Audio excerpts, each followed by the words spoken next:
This is how to redeploy on Vercel. From your dashboard, select a project you want to redeploy, for instance, this HTML starter. Then go to deployments. Then select a deployment. So I have only one. Just click these three dots right here and just click redeploy. You can check this checkbox if you want to use the existing build cache and just click redeploy.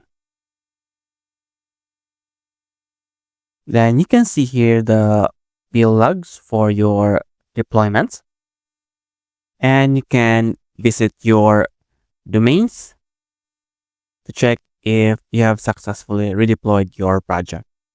You can also go to deployment. So we will select a deployment right here and click these three dots, and you can see here redeploy. So this is how to deploy on Vercel.